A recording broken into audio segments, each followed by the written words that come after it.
روایات کا فنی جائزہ پارٹ نمبر 10۔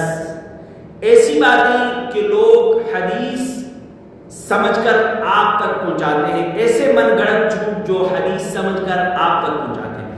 ان میں سے ایک یہ بھی ہے کہ لوگ کہتے ہیں کہ جب آپ درود شریف پڑھتے ہیں تو 70,000 پروں والا ایک پرندہ بنا دیا جاتا ہے جو تسبیح کرتا ہے، اس کا اجر آپ کو ملتا رہتا ہے۔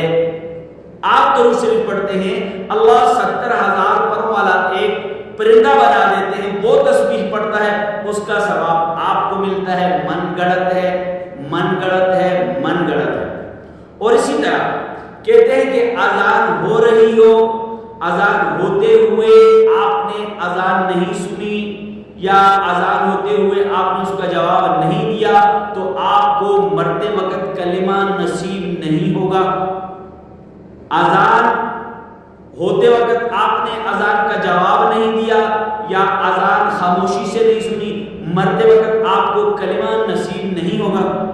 اگر آپ کے پاس کوئی حدیث ہے تو مجھے بھی بتلا دیجئے تاکہ میرے علم میں بھی اضافہ ہو، نہیں تو اس من گڑت غیر معتبر روایت کو چھوڑ